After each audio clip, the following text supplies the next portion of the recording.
voltando ao 13BC, Isso, 13BC. Quando o 13BC vem para Joinville, eles não tinham território. Ou melhor, eles tinham só o terreno. Aí começaram, até para aproximar a população da corporação, da entidade, eles fizeram uma campanha para arrecadação de fundos para quem já teve a oportunidade de entrar ali no batalhão. Tu vê que é todo de calçamento. Foi justamente feito ali em 17, começou essa campanha para se fazer esse calçamento. E nesse meio tempo eles ficaram instalados na Liga de Sociedades de Joinville. Eles ficaram instalados lá. No caso, a Casa Residencial, perdão, na Liga de Sociedades, tá? Isso. Na Casa Residencial ficou alojada a 3ª Companhia, e no salão todas as companhias, Estado Menor e repartições do batalhão. Caramba. O que era essa casa residencial? Aquela casa da frente, onde hoje é da Igreja Luterana.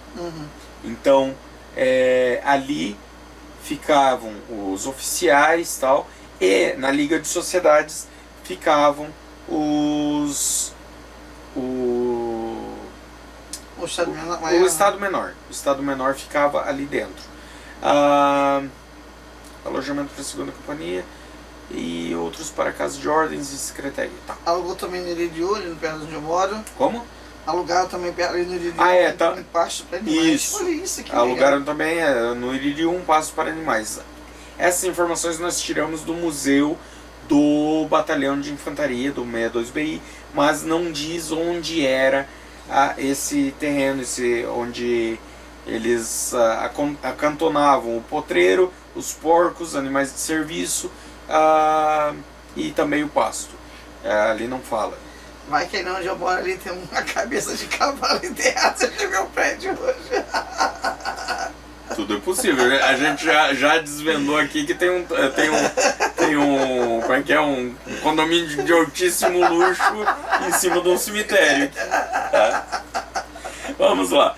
A pedra fundamental para a construção do prédio, onde hoje está instalado o batalhão de Joinville, foi lançado com grande festa e anunciado nos jornais da região. Isso aproximou a comunidade do 13BC. Eles se sentiram hostilizados. Não, eles não se sentiram. Eles nem se tocaram. Eles nem se tocaram. Eles nem se tocaram que eles podiam ser uma ameaça. Eles nem se tocaram, talvez, que eles podiam ser uma ameaça.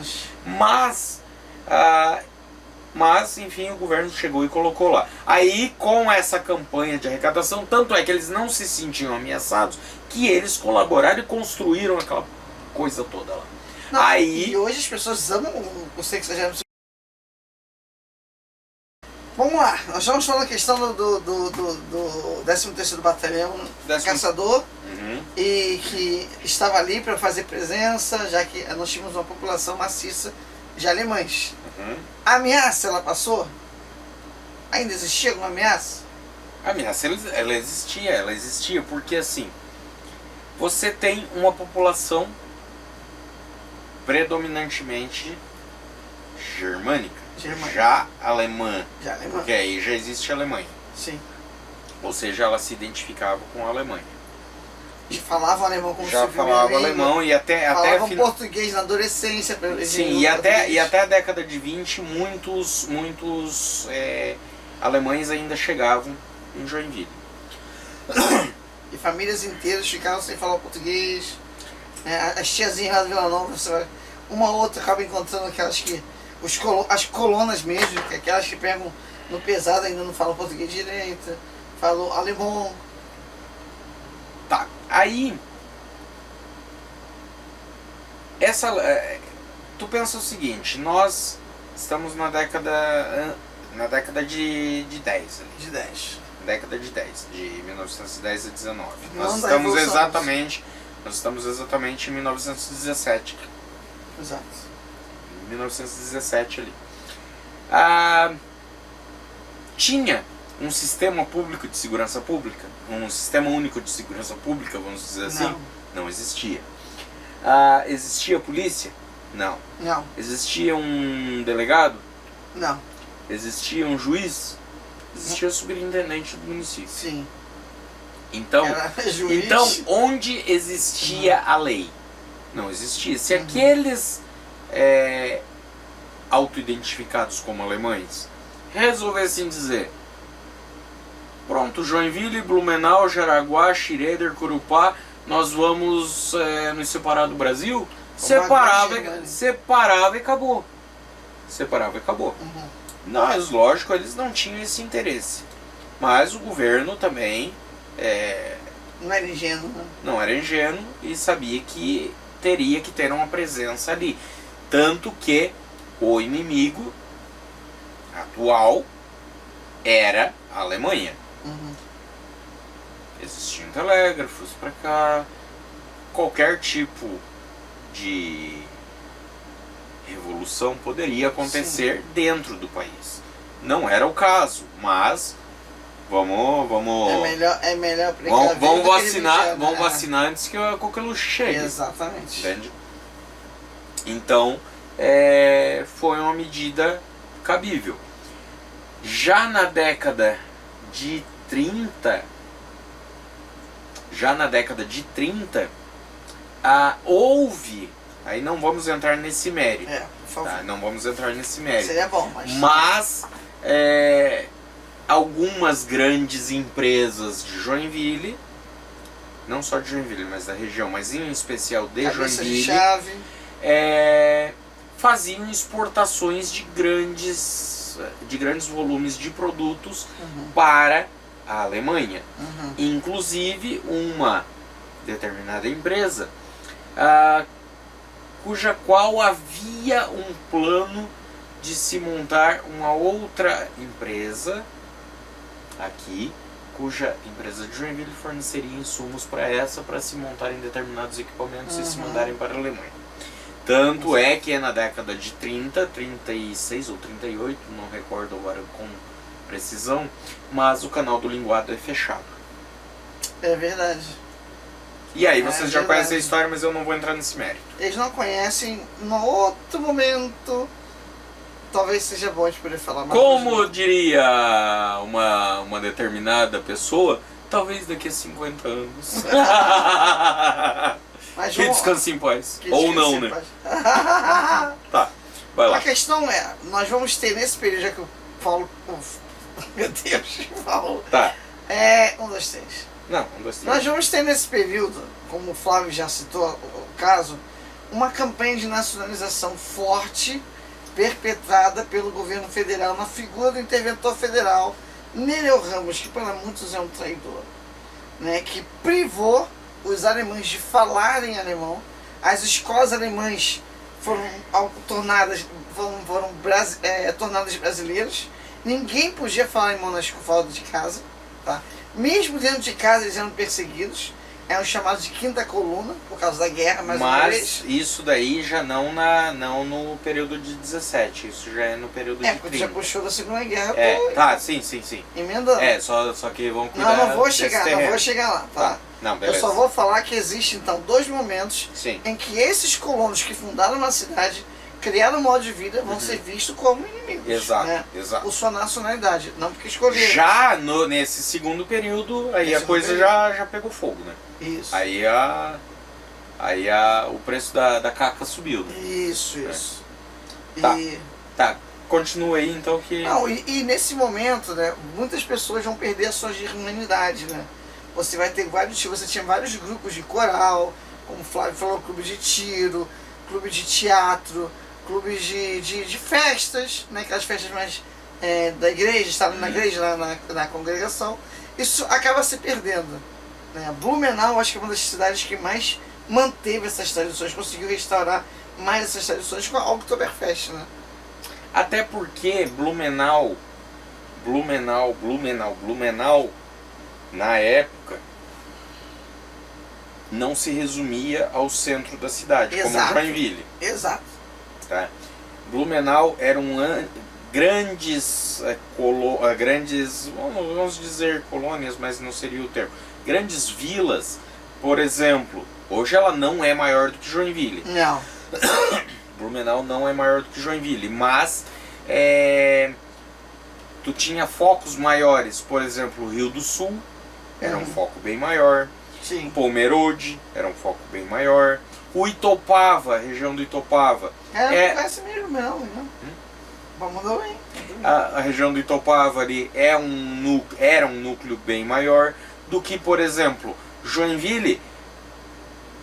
Para você calar a boca do povo, era simplesmente você chegar ali no centro, pessoal, só fala português aqui. Aqui, as outras pequenas comunidades mais afastadas, como Estrada do Sul, Estrada Anaburgo, Estrada do Salto, Estrada do Piraí, as comunidadezinhas pequenas de Piraberaba, isso daí não foram nem tocadas, né? Não foram nem tocadas praticamente.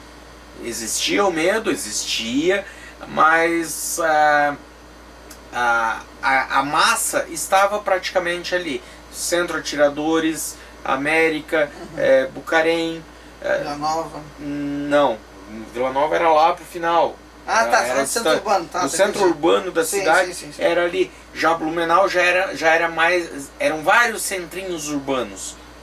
Sim. Porque, por exemplo, tu pega uma comunidade do Salto, por exemplo, lá no Vila Nova, tu ia ter o quê? 20 pessoas morando, 30, 40, 50, vamos colocar. A Estrada do Jacó ali, a região do Jacó, 50, 100 pessoas morando. Então era inexpressivo. A massa urbana estava no centro de Joinville, então era mais fácil calar a boca de todo mundo ali. Lá em Blumenau já era mais difícil, porque outros centros se formavam com maiores aglomerações, centrinhos. Itopava, Pomerode, como é que é o nome daquela... Itopavazinha, Rio do Bairro da Velha. Bairro da Velha, não, o Bairro da Velha é um centro já, mas o Rio do Sul, Nova Trento, que faziam parte da região administrativa de Blumenau. Tá? E a questão é o seguinte, né? Eu acho que os alemães se acostumaram, assim, vamos falar bem a verdade, não tocando naquele assunto, calma. Não. Tá, os alemães sentiram-se muito à vontade, certo? Principalmente porque no início do século XX teve um presidente chamado, deixa eu ver o nome dele agora, mas que ele falava que a terra é daqueles que colonizam, certo? E que ele defendeu com a ideia de que quem está na terra é quem decide, né? Ou seja, os descendentes de alemães e outros alemães que estavam vindo para o Brasil se sentiam muito confortáveis do fato de ter uma comunidade, em sua maioria, germânicos, podendo falar alemão e, por exemplo, ter somente como segunda língua o português. Então, esses alemães se sentiram confortáveis demais, certo? Eles fundaram cidades, eles construíram, desmataram boa parte da Mata Atlântica para construir a Joinville. Então, eles se sentiram confortáveis demais para falar alemão, o que é um problema. Tá? É como o judeu. O judeu, até a primeira metade do século XX, ele sabia que, por ser uma etnia minoria, ele sabia que sempre precisaria ter que cuidar das costas, certo? Os judeus não têm esse problema. Mesmo que foram perseguidos, os judeus sabiam que aquela ideia do movimento sionista, onde eu estou, ali é Sião. Mas eles sempre sabiam que a perseguição poderia vir. Os alemães nunca sentiram isso. Nunca sentiram isso. Eles se sentiram confortáveis a ponto de criar uma sociedade germanizada, onde o português era uma segunda língua, que uma criança aprendia na adolescência, e onde eles não eram perturbados com isso, eles eram valorizados por isso. Certo? Então, com a mudança da campanha de nacionalização, por causa da declaração de guerra, o presidente, na época, o doutor Getúlio Dornelles Vargas, ele declara guerra à Alemanha, ele era a favor da Alemanha, ele era fascista, então ele descortejava a Alemanha, tá? Só que o que mudou de ideia, o que mudou a chavinha, quando os Estados Unidos dá para o Brasil a siderúrgica de Volta Redonda. Aí ele vira a chavinha, somos contra alemães e somos pró-americanos, ok? Olha, sinceramente, o torpedeamento dos dois navios lá, Eu acredito que foi coisinha de americano. Foi coisa de americano. Foi coisa de americano para assustar brasileiro, Gente, pra o forçar. Brasil... Mas O Brasil ganhava dinheiro com as duas guerras, vendia armas para ambos os lados, nunca teve problema. o que acontece? Vamos voltar para Joinville rapidinho? Siderúrgica é de Volta Redonda, mas só para falar, para terminar a minha linha de raciocínio. Tá. Falo. Então o que acontece? Adoro pedir raciocínio. Então o que acontece? Isso muda a situação, e aí o Nereu Ramos, que foi um dos tenentes que apoiou na Revolução, pessoas de confiança, torna-se o responsável pela campanha de nacionalização, que foi um absurdo. Foi uma ditadura, uma tirania sem precedentes. E agora eu vou complementar isso com algo que muito pouca gente conhece e que eu mesmo tive muita dificuldade para conseguir pouco material. Muita dificuldade para conseguir pouco material. O Hospício Oscar Schneider, que ficava, como eu já falei, ali na região do fundo ali do cemitério municipal, ali na região das capelas ali do... Perto da Sociedade Ginástica também, né? Hã? Perto da Sociedade Ginástica também, não? Cemitério municipal, porra. Mas não é perto da Sociedade Ginástica? Tá uma pernada até lá. Então Tá, não, viajou feio agora. Viajei feio. Viajou feio. Não. O cemitério municipal, ali na Alto Cardérfio, na rua Alto Cardérfio, lá nos fundos dele, lá onde ficam as capelas, ficava o Hospício Oscar Schneider. E em Joinville, o Hospício Oscar Schneider. E em Florianópolis, se eu não me engano, o Bloco C da UFSC, se eu não me engano, o Bloco C da UFSC, foram utilizados como campo de concentração para alemães, italianos e japoneses. Se bem que japonês aqui era pouco. Era raríssimo. Era raríssimo, mas como eram inimigos do Brasil... Mas como eram na década de 30, foram utilizados como campo de concentração. Beleza?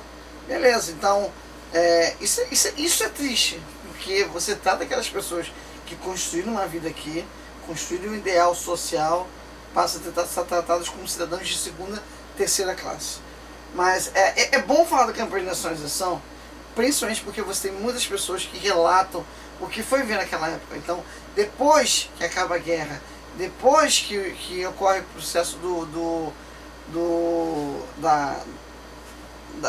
momento que Vargas é retirado, né, é deposto como presidente, você volta a ter novamente uma valorização da cultura germânica. Tá? E a Joinville hoje, Flávio Antônio?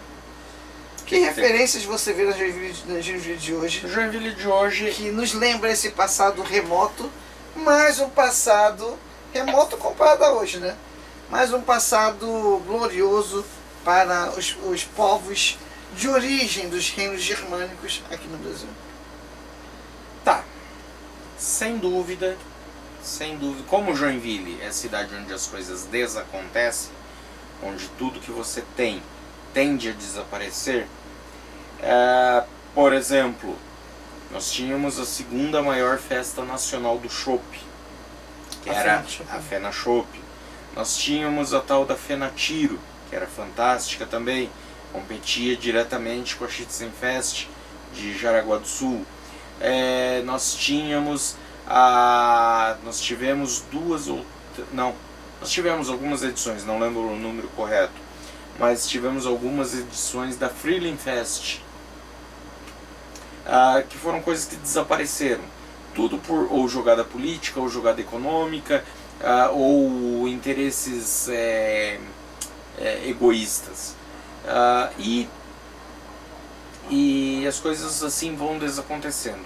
Assim como, por exemplo, nós tivemos há algumas décadas a fundação da Consul, a maior empresa da América Latina de produção de refrigeradores, cara, que foi fundada pelo ex-prefeito Witt Freita e pelo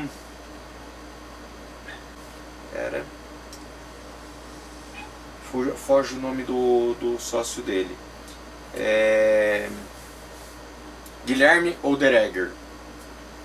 O seu Guilherme Oderegger fundaram a Consul, beleza? Aí, com o passar dos anos, a coisa vai e acabam fundindo a Consul com a Brastemp e criam o grupo Brasmotor, beleza? Já virou uma empresa nacional.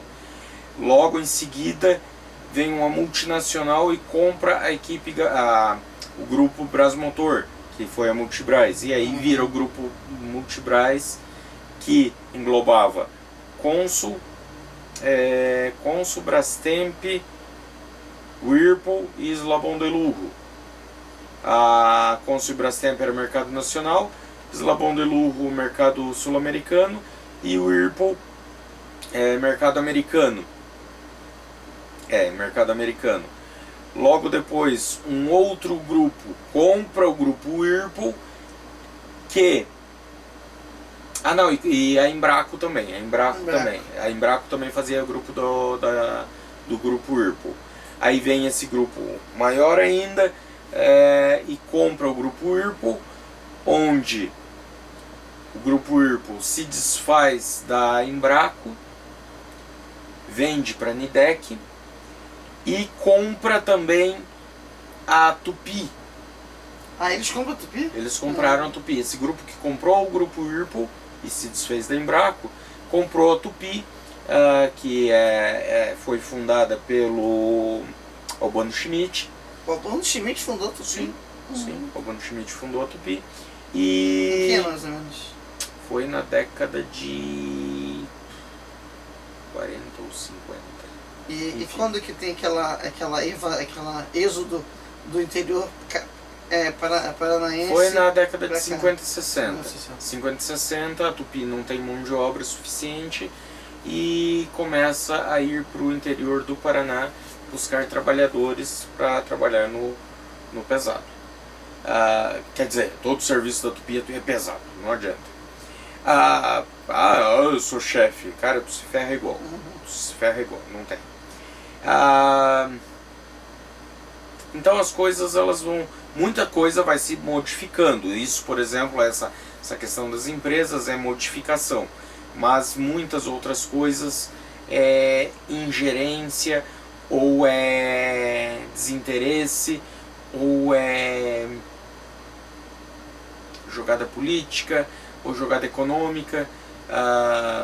Nós temos agora no mês de abril o primeiro leilão, agora por exemplo, da suposta massa falida da Cipla, que foi uma grande empresa. A Cipla faliu? Os caras são donos de boa parte de Joinville, né? Tinha uma imobiliária. Sim, mas... O Schneider?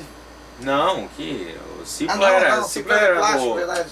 Plástico? Eu viajei. Não, eu tô confundindo com a Caesar. Confundi com a Caesar, isso, desculpa. Não. O grupo Cipla, ela era dos Batschauer e Hansen. Aí separa daqui e tal, depois que o grupo... Fazem plástico, tá? Indústria de plástico. E então o grupo Cipla agora vai a leilão. Outra que foi a leilão agora esses dias foi a Duke. A Duke? A Duke essa faliu mesmo. É de motores, né? Não, a Duke era peças de bicicleta. Peças de bicicleta. Ali na Santos Dumont. Era um grupo enorme também. E geriu não, movimentou muito a economia da cidade das bicicletas. E uma coisa para tu continuar é que muitas empresas perderam a propriedade de Joinville, né? Muitas dessas empresas hoje são empresas internacionais que são donas dessas empresas, né? Sim. Que é triste, né? De certa forma é triste. Porque assim, por exemplo, Consul era joinvilense, hoje é mundial. A Embraco era joinvilense, hoje é mundial. A Tupi era joinvilense, hoje é mundial. Inclusive correm boatos dentro da Tupi, nos altos escalões, que a Tupi, a fundição em até 10 anos não está mais em Joinville. Cara, e essa massa de trabalhadores que tem lá? Pedala, Robinho. Meu Deus. Pedala, Robinho. Hoje são aproximadamente 13 mil empregos lá dentro do Tupi. e a grande maioria vai perder. A grande maioria vai perder. Porque ingerência pura, porque na base também, né? na base a Multipraz, a buscar, não, mas a buscar ainda foi meio que, mas assim, a questão da Tupi, por exemplo, é ingerência pura, porque eles têm uma ingerência e politicagem, porque o grande problema deles é o descarte de material. O grande problema da Tupi. Eles têm um aterro lá, que é enorme, mas já está sobrecarregado. Não tem onde botar. Não se prepararam logisticamente para isso. O poder público faz vista grossa em alguns pontos e não faz em outros. Porque, por exemplo, uma vez algumas pessoas pensaram em fazer paver com aquele areião que sai da função e tal. Aí chegou algum mal amado e disse, não, isso daí polui. Isso daí polui. Aí o poder público diz, não vai fazer. Mas o que escorre dali pro mangue, isso não polui. Aí o poder público, né? o poder público fala com os dois cantos da boca. Porque para fazer paver, para fazer calçada, não dá. Agora, para deixar escorrer para dentro da... E ali há duas coisas, a questão ambiental e a questão de falta de asfaltamento de rua, né? Como assim? O paver não é para calçamento de rua? Não, o paver é para calçada, aquelas pedrinhas quadradinhas. Mas não tem calçadas que tem aquelas pedrinhas também? Mas calçada, não calçamento. Calçamento é pedra de... pedra. Tá. É diferente? Sim, é diferente. Perdoa, amigo da Então, não, tudo bem. Conhecer de pedra também não é todo mundo. Aí, então o poder público fala com os dois cantos da boca. As Fundema da vida, Fundema municipal, a estadual é Fátima. Os Fátima da vida falam com os dois cantos da boca, entende? Porque enquanto eu posso ter uma solução para aquele paver, quanto que aquilo ali pode poluir? Cara, uma calçada, por exemplo, na calçada que foi feita em volta do batalhão, para o pessoal ali ficar patoteando ali embaixo, ali em volta, ali, fingindo que é atleta. Ali, quanto que aquilo ali vai poluir o meio ambiente? Não vai. Se vai poluir menos do que o esgoto que o 62BI larga. E enquanto todo o material que está lá dentro do aterro da Tupi, que escorre para dentro da Baía da Babiton, esse daí eu vou fechar o olhinho. Todo o aterro que foi feito lá no Moinho 2, lá no Espinheiro, aquilo lá eu vou fechar os olhinhos para isso também. Entende? Eu vou fechar os olhinhos para um fechamento do canal do Linguado. Aí eu fecho os olhinhos. Mas, fazer pedrinha, aí não pode.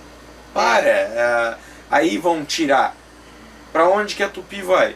Se a Tupi diz o que eu escutei quando eu trabalhei lá. É que ela tinha duas possibilidades. Um terreno enorme que eles têm aqui no Rainha, em Araquari, perto ali da Confloresta, tá um terreno enorme.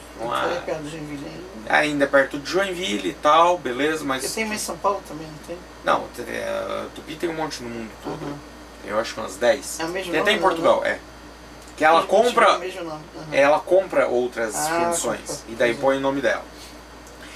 E a outra opção é ir para a Índia, que tem mão de obra barata, na parte do meio ambiente tu faz o que tu quiser. Porque não tem... E aqui em Joinville... É o Rio Ganges e tal. E aqui em Joinville transformaria todo o espaço que existe hoje, onde tem os fornos de fundição, da fundição A, da fundição B, da GHW, da fundição C,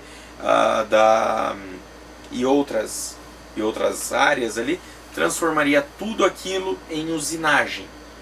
Então, a Tupi Joinville seria o maior centro de usinagem do planeta. Menos pior, né? Menos pior para quem? Ah, não, é verdade, ambientalmente é assim. Menos pior por quê? Não, ambientalmente, cara, a função de empresa. A usina, ela função de empresa e função do ser humano é destruir o meio ambiente e acabou. É só para isso que a gente presta. Mas vamos lá, vamos lá. E a Tupi, ela teve um bairro todo construído em torno dela. Você tem a cooperativa Tupi, você tem a estação de ônibus ali, chamada Estação Tupi, o colégio Tupi, curso técnico Tupi. Que é a escola técnica Tupi. Isso. Hoje não sei se existe ainda. A Sociesc também foi estabelecida em volta também. A Sociesc nasceu dentro da ETT, isso. A Escola Técnica Tupi. Mas sim, nasceu ali dentro. Porque eles tinham um curso técnico que era foda, era o melhor da cidade e tal, e porra, eu fiz inclusive preparatório, não cheguei a frequentar a escola técnica. Mas, cara, era muito bom. Eu sei que parte de elétrica e eletrônica. Elétrica, eletrônica, fundição, usinagem. Cara, o que era voltado para metal mecânico era ali. Ou seja... E aí, com esse garbo que eles criaram, eles fundaram depois a Sociesc, que depois foi comprada por um outro grupo. Outro grupo, ok. Ou seja, eles criaram todo um bairro em torno de uma empresa. Tá? Então tem aquela estrutura horrorosa na Tupi, na Boa Vista ali, perto da Tupi, que representa o trabalhador, né? Aquela coisa horrorosa que devia ser aquela coisa medonha quebrada e eu devia jogar lá dentro do forno. Isso. Mas enfim. Então, eles têm tudo isso em volta, mas é aquilo que eu falei. É uma empresa internacional que está defecando e andando para a cidade, não está nem aí, para a história da empresa que é da cidade, de um bairro que foi construído em torno da cidade, um bairro que já foi chamado a gente chamava o bairro Boa Vista de bairro de Tupi. Exato. Tanto que a Tupi, a região da Tupi, era uma cidade dentro da cidade. Isso, era uma cidade dentro da cidade. Exato. Porque ela tinha toda uma área voltada para ela. E ela tinha uma política de acolhimento ao funcionário. Hoje em dia você paga salários medíocres, você explora mão de obra desqualificada, porque aí pega um cururu, dá um esmeril para ele e vai fazer peça. Se ele se matar lá, não, tranquilo, abre mais uma vaga e acabou, entende? Mais valia na cara dura. Mais valia na cara dura. E assim, os salários foram jogados ao chão. Antigamente, um cara com 20 anos de Tupi era o cara. Era o cara. Hoje em dia, o cara com 20 anos de Tupi é um otário que está 20 anos na Tupi, infelizmente. Porque não se valoriza mais. Mesmo um cara que tem um cargo de chefia, ele não é valorizado dando. Sim. Ele não é valorizado. Mas é aquela questão também que Joinville não valoriza suas empresas. Joinville não valoriza. Cara, nós somos referência de indústria do aço com a Tupi. Nós somos referência em tubos e conexões com a TIB e com a Manco. Nós não somos referência em tubos e conexões, nós somos referência no ramo plástico. Nós somos o maior polo plástico da América Latina. O maior polo metal mecânico da América Latina. Exato. Ou seja, é uma cidade que desacontece, não respeita a sua história. Acho que é difícil para quem é nativo da cidade ouvir eu falar isso, mas é o que eu sinto aqui. Mas eu sou joinvilense e hoje, 9 de março de 2023, estou fazendo 39 anos, sou joinvilense do dia 9 de março, nascido no Dona Helena, tá? E assim, eu digo assim, as coisas desacontecem aqui, porque assim, ó, quanta coisa poderia ter sido feita pela Duque? Quanta coisa poderia ter sido feita pela Buscar? Quanta coisa poderia... Foi aquela celeuma, né, cara? Porra. Aquela dicotomia que muitas pessoas tiveram que pra chorar miséria pra receber seu salário. Não, chorar miséria não, chorar sangue mesmo. Sangue. Porque eu conheço muita gente que chegou a passar necessidade necessidade extrema por conta da quebra da Tupi. Tudo lógico. Bom, não vou entrar nesses detalhes. Não, tá? sim, mas existem versões e versões. Sim, mas a questão é, a cidade, ela é indiferente muitas vezes às suas próprias empresas. Exato. Tá? A BMW podia ter sido, com todo respeito à Anaquari que eu tenho, podia ter sido em Joinville. Exato. E por que não aconteceu? Porque hoje é uma burocracia, uma burocracia. É uma burocracia para abrir uma empresa em Joinville. Por isso que às vezes tem que dar mão palmatória ao doido do Luciano Hang, né? Que o que ele fala é real. É real. Tá uma empresa de Joinville, tudo a questão bate na questão ambiental. Tudo, que hoje virou arma para não botar empresa. Exato, e aí eu fico pasmo com a Fundema da vida que fala com os dois cantos da boca. Dois cantos da boca. Fala com os dois cantos da boca. Acho que a Fundema representa bem isso, né? A Fundema representa os dois cantos da boca. Porque uma hora tá falando mal, por exemplo, do paver que a Tupi ia fazer. Beleza. Outra hora não vê o que a Tupi já fez contra o Canal do Linguado. Ou contra o Rio Cachoeira. O que a Lepe jogou de o... química no Rio Cachoeira? Cara, você passava 95, podre. 95, 96, eu estudava no antigo Nova Era, que hoje é a Uniaselv. O colégio Nova Era, e eu tinha que passar por ali. Ali pela ponte ali do colégio da Casa da Cultura ali, a ponte da Casa da Cultura. Eu passava segunda-feira era verde, terça azul, quarta vermelho, quinta amarelo. E sexta às vezes era roxinho. Ou seja, a indústria não respeita a cidade. A cidade não respeita a indústria. Pois a questão do monopólio das empresas de ônibus também, né? Que é uma canalice. Porque a passagem de ônibus do Rio de Janeiro é mais barata que de Joinville. Cara, você paga hoje uma embarcada R$ 5,50 e uma antecipada R$ 5,25. E todo ano a mesma coisa. Depois da pandemia do Covid-19, eles reduziram a frota, eles reduziram exponencialmente a frota e não voltou. E vamos falar de novo dos dois cantinhos da boca. Exato. Vamos falar de novo dos dois cantinhos da boca. A legislação, muita gente não conhece da legislação, mas existe algumas leis que dizem que chassi de ônibus, chassi, sim, o motor e as rodinhas ali e tal, chassi pode rodar até 30 anos. Carroceria, que é o corpo do ônibus, sim, ali, os banquinhos, a janelinha, tal, o motoristinha ali, tudo, aquilo ali não pode rodar mais de 10 anos. Agora, se você vê a numeração dos ônibus, você vê ônibus de 2010, 2008 rodando. 8, 9, 10, 11. Aqui para a Zona Sul mesmo é só 11. Ou seja, já são ônibus com 12 anos de uso. Mas isso daí o poder público... Aí agora esses dias, aqui no ônibus para Nárnia, eu vim, aí tinha um cadeirante no ônibus. Nós tivemos em 4 pessoas que ajudar o motorista a macaquear o... Cara, isso é real, cara. O cara, porque a porcaria do elevador... A porcaria do elevador tava quebrada, tava enganchando lá um negócio lá. Tal, e não... Eles fazem um troço que não vai funcionar, que fica é um negócio que já está sucateado. Aí eu fui, passou acho que uns 2 dias, aí encontrei o fiscal, coisa rara, encontrei o fiscal ali no terminal do Vera Cruz, aí fui lá conversar com ele, ó, o ônibus tal, assim, assim. Ah não, a gente já foi informado, tal, o ônibus já foi para manutenção, tal. Eu disse assim, tá, cara, e a lei dos 10 anos da carroceria? Ele me olhou com a cara, tu sabe disso? Aí ele assim, não, mas isso daí é acordo, né? Acordo da prefeitura com as empresas. Eu disse, então, aí eu penso de novo. Aí existe mais uma vez os dois cantinhos da boca. Os dois cantinhos da boca. Outra coisa também, sabe o que acontece? Vamos dar uma palmatória. Se existe um prefeito que está fazendo diferença em Joinville, vamos falar da Covid-19, da só mesmo Covid-19. Prefeito Adriano. Olha, a gestão dele com relação ao Covid foi muito boa, tá? Ele tem mostrado resultados que a gente não tem visto em anos. Eu não. Sabe o último que eu vi resultados? O próprio Carlitos Mercy.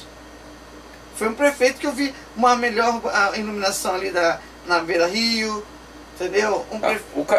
Com relação ao Carlito, desculpa te cortar, com relação ao Carlito, ele foi o caos em pessoa.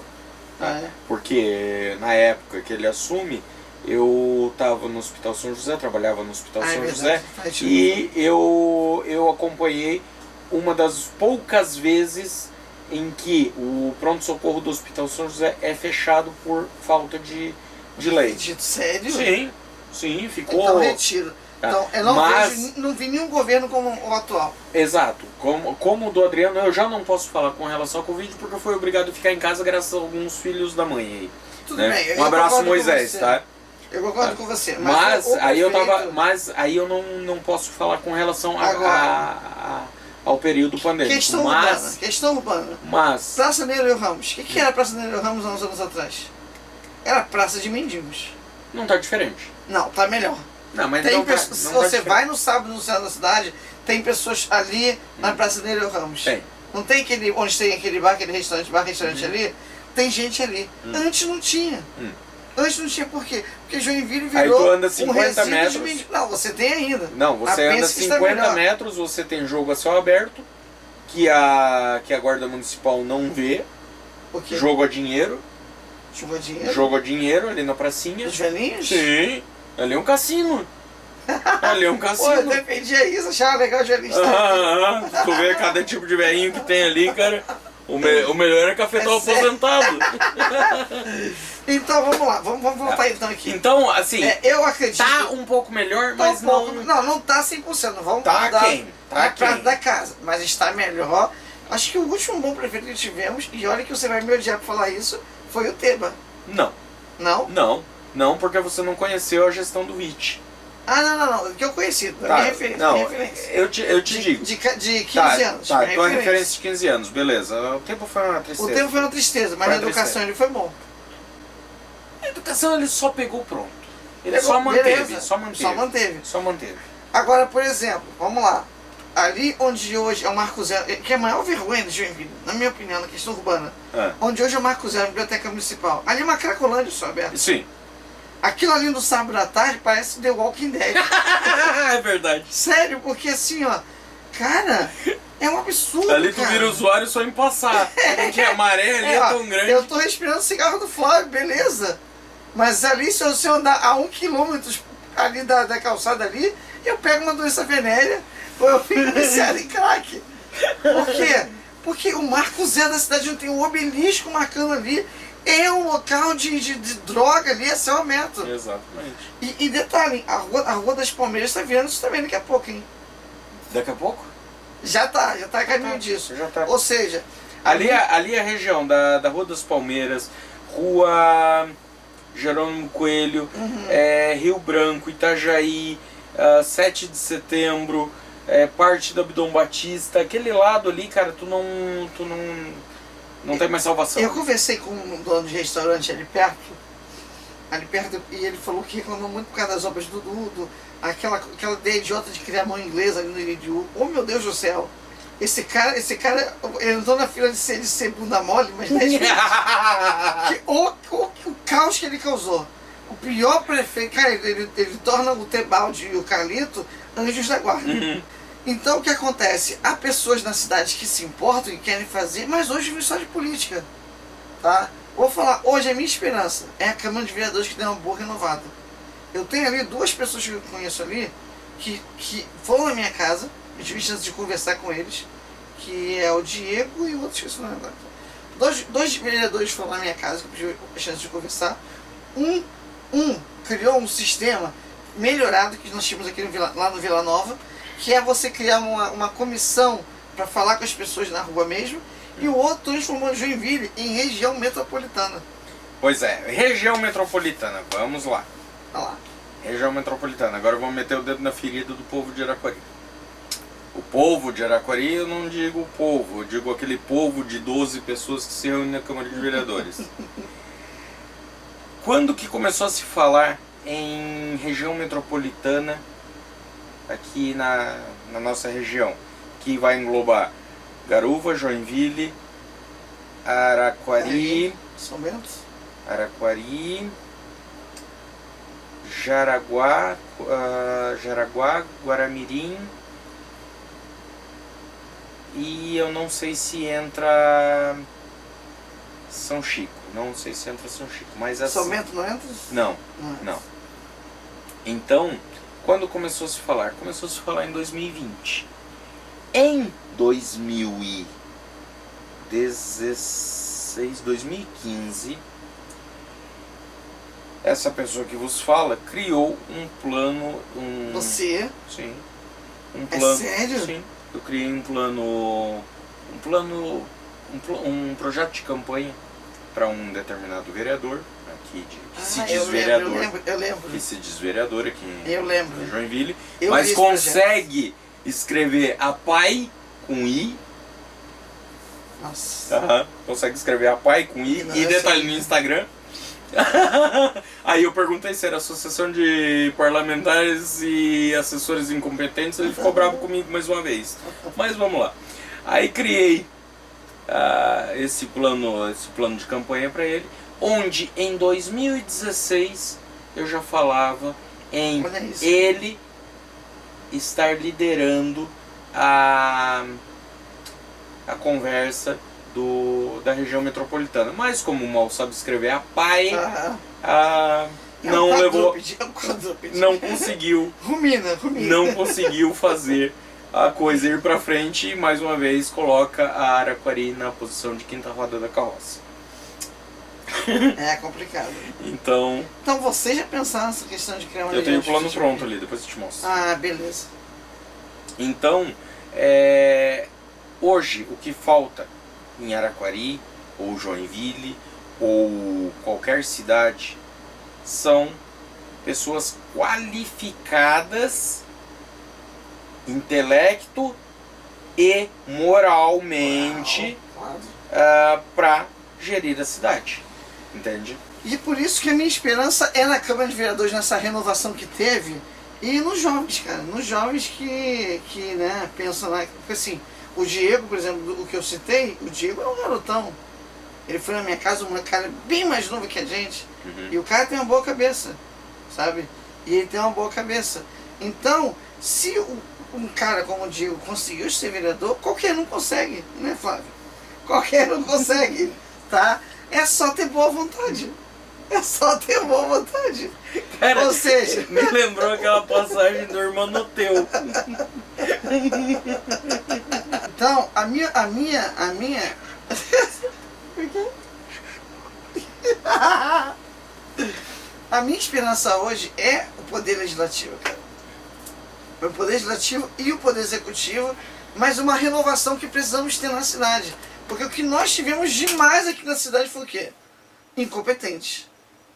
Sabe? Incompetentes que em vez de pensar na necessidade do povo, só abriram as comportas, dinheiro, muito dinheiro foi embora, tá? Hoje, por exemplo, vamos falar de servidores públicos. O que aconteceu aqui em Preville?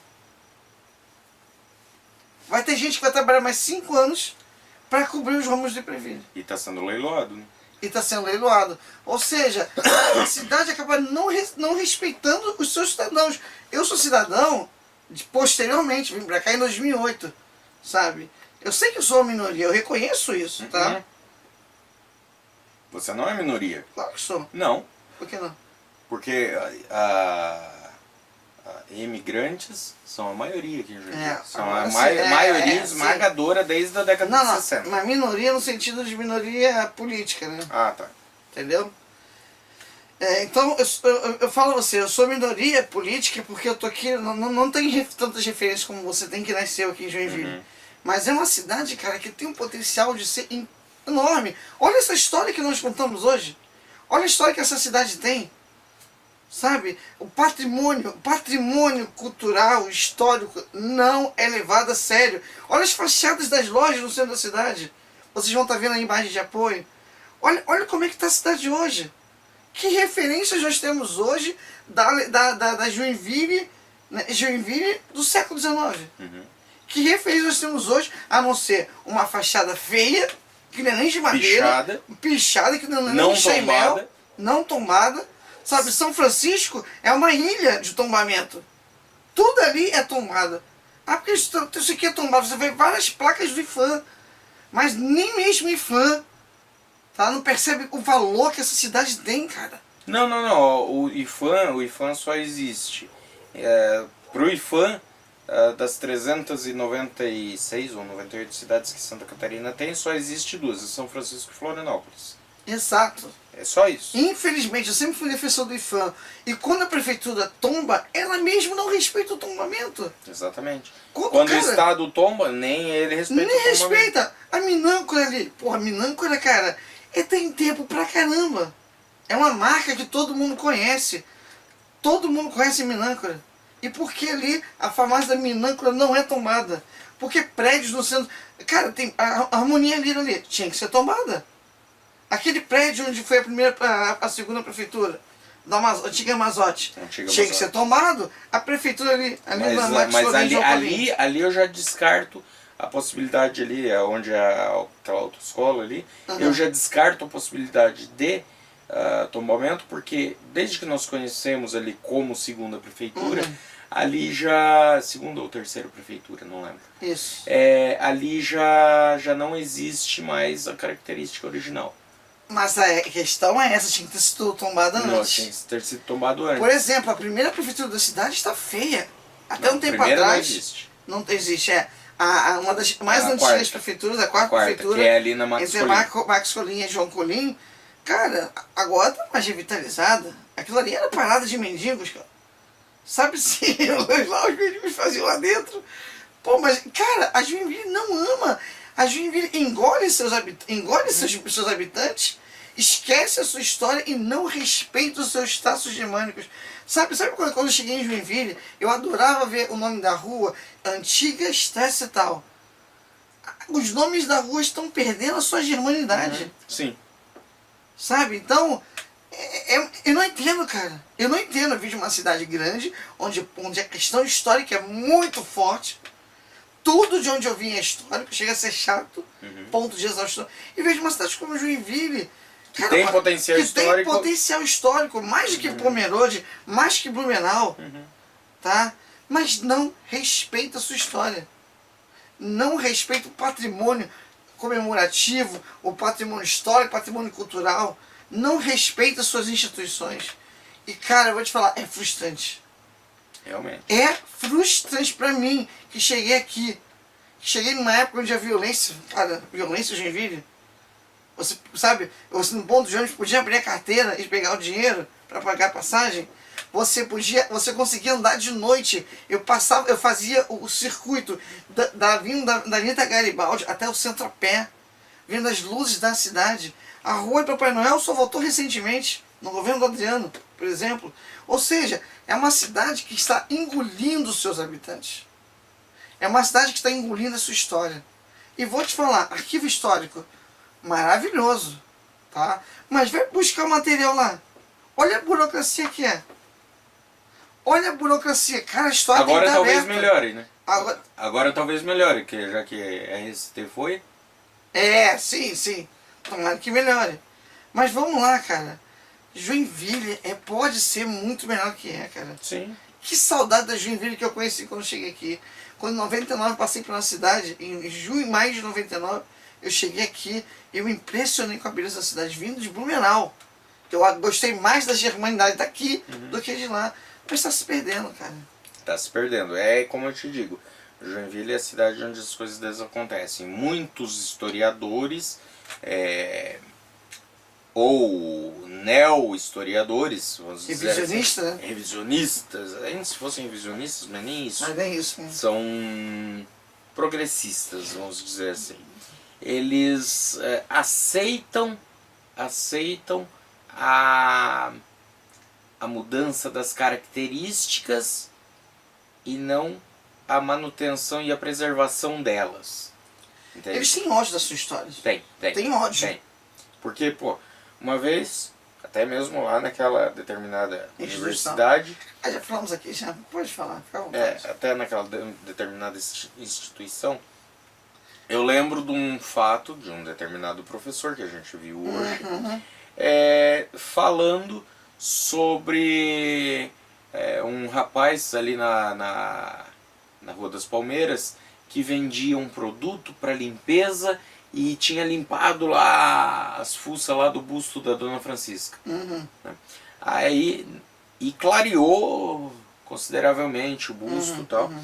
Mas aceitando aquilo como se fosse não a depredação do patrimônio, mas sim como uma modificação histórica. Então a hora que pegar fogo num prédio histórico... Aqui no Rio de Janeiro. A hora que pegar... Que também tinha gestão, você sabe quem, que geria lá. Aí vamos ver como uma modificação histórica. Não, lembra daquela época também que falava que as pessoas, prostitutas, ladrões, moradores de rua, a forma que eles tratavam o patrimônio cultural era tinha que ser valorizada. A Barca Colón, como foi pichado, lembra quando tentaram pichar lá, quando o pessoal ficava se encostando lá para prostituição? Nossa, que lindo, cara! Que lindo, né? Ou seja, pessoas que estão na linha da marginalidade, depredando, show, porque eles estão fazendo uso da história. É uma brincadeira. Eu vi isso em 2009 e eu fiquei de cara. A minha vontade, a minha mão pesou. A minha mão pesou. Aí, detalhe, né? Nós fomos para o cemitério de imigrantes, que cometeu um erro terrível. Fomos chamados para lá para fazer uma formação e nós tivemos que fazer o quê? Limpar o quê? Os túmulos. Os túmulos. E aí, quando alguém que puxa as cordas ficou sabendo, deu um BO, porque é patrimônio histórico, não tem nem que encostar. Exatamente. Tá entendendo? Mais uma vez, os gerentes das coisas A públicas, boca, dois cantos da boca, aparecendo de novo. Ou seja, não respeita a sua história, cara. É igual a história do Brasil Império. Cara, eu vou... Tem uma galera que odeia o Império, que odeia o Império. Deixa eu só fazer uma recomendação. Nesse dia 9 de março, agora já são 00:06. Delícia. Já deve ter umas 3 horas de vídeo aí. Eu faço uma recomendação para vocês. Querem conhecer um pouco da história da cidade? Visitem cemitérios. Isso. Visitem cemitérios. Você vai no arquivo histórico, você não vai conseguir material de nada, porque lá eles querem selecionar quem vai e quem não vai. Eles querem monopolizar a informação por parte de alguns nomes. Tá? Mas, tu quer conhecer, tu quer saber onde está enterrado Procópio Gomes? Vai no cemitério municipal, lá perto do Cruzeiro. Quer saber onde está enterrado o Abdom Batista? No mesmo lugar. Quer conhecer o túmulo do Otto Karderfeld, do Otto Fitzenreuter, do Helmut Folgater? Vai no cemitério do imigrante. Entendeu? Lá você vai conhecer um pouco da história na sua base. E quer pegar a lista no site do arquivo histórico, a lista dos imigrantes? Vai nos bairros, nos cemitérios de bairros. Aí você vai conhecer um pouco da história de Joinville. Porque se você ficar esperando por instituições públicas de ensino ou não, que te mostrem, te contem essa história, você não vai conhecer nada. E a história contada sobre Joinville, muita mentira, muita inverdade, muita. É fantasia. Fantasia, sabe? Negaram até as orelhas para dizer que havia escravos aqui. Negaram até as orelhas para dizer que havia suíços aqui. Que havia noruegueses aqui, que havia servidão compulsória dessas pessoas que vieram para cá trabalhando em quase regime de escravidão. Sabe? Então, a história, acho que infelizmente Joinville é a cidade que a história mais mente para proteger os interesses de uma maioria, de certos nomes, sobrenomes, tá? Principalmente sobrenomes alemães, que eu não vou citar, sabe? Ou seja, a história é igual a época dos imperadores romanos, era para favorecer o poder político, o poder público, ou seja, a história, né, que é uma ciência que deveria ser valorizada e respeitada, é manipulada. É manipulada. Aí, o livro lá do Joinville e seus médicos e seus... Como é que é? E sua história? E sua história, escrito por um médico e traça exatamente o que era Joinville. Ele tem mais detalhes, eu encontrei mais detalhes no livro do Laírton Valentim, Dr. Laírton Valentim, médico, do que num livro do Apolinário Ternes, infelizmente. Exato, que é um dos maiores nomes, é um né? dos maiores... Oh, meu Deus do céu. Por exemplo, sabe que Joinville se importa? A receita de biscoito da tia Doca, lá da Caixa Prego do Vila Nova. Ou lá do Piraí, ou lá do Pirabiraba. Em vez de se preocupar... Não desmerecendo. Mas ele se importa mais com isso, com esse patrimônio material, esse patrimônio cultural imaterial, do que a arquitetura da cidade. Do que revitalizar a nossa beleza germânica. Os próprios descendentes de alemães hoje se negam, parecem os alemães pós-segunda guerra, né? Oh, meu Deus do céu, não sou alemão não, hein? Tem nada a ver com isso não, hein? Foi meu avô, não foi eu não, hein? Sabe? Ou seja, quem está destruindo a germanidade de Joinville são os próprios descendentes de alemães. Então, o que é impressionante, né, e é cômico também, é o quanto se desvaloriza. Tá vendo pior que soneto. Bom, pessoal, a gente faz essa crítica, essa resenha importante sobre Joinville. Eu amo Joinville, pra mim é um privilégio estar na cidade, servir os meus irmãos dessa cidade, ser amado e ser bem quisto como cidadão da cidade. Joinville recebe todo mundo bem. Eu demorei lá meu ano e meio vindo da cidade, mas depois disso Joinville se tornou minha casa. Eu estou aqui, vai fazer 15 anos. Imagina o Flávio, que nasceu aqui, suas referências são aqui. Joinville tem que apreciar a sua história. E Joinville tem que apreciar tem que apreciar a sua verdadeira história. Não uma história fictícia que muitas vezes é contada para parecer bonitinha, uma historinha bonitinha, incipiente, para inglês ver. Tem que aceitar a história como ela é. Então, muito obrigado a você. Eu sou Flávio Arley. E eu gostaria de, nesse dia 9 de março, agora já é 10, né? 10 de março, meia-noite e 40 já, encerrar esse vídeo fazendo um agradecimento a todos que nos assistiram até agora, que apreciaram o nosso debate e que apreciam os vídeos do canal História Comentada.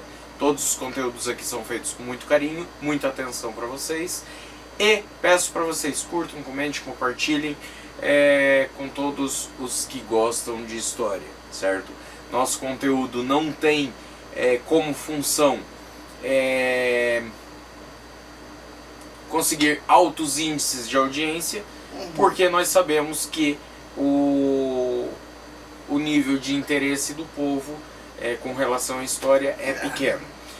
Não temos interesse algum em fazer vídeo de 10, 15, 20 minutos só para conteúdozinho, para encher linguiça, sendo que nós realmente temos conteúdo aqui. Nós conseguimos trazer um vídeo aqui para vocês de mais de 2 horas de conteúdo algumas vezes, onde nós temos que trabalhar bastante na edição para deixar ele em torno de 1h30, 2 horas, muita coisa é cortada, e agradeço a atenção de todos.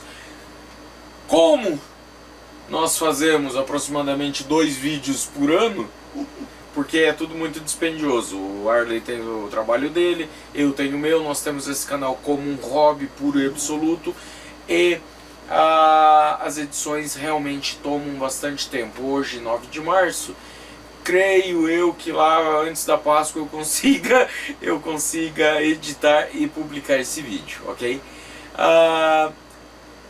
E com todo o meu carinho e gratidão, agradeço a presença de todos, a atenção de todos e até o próximo vídeo, ok? Um abraço a todos e fim de transmissão. Valeu!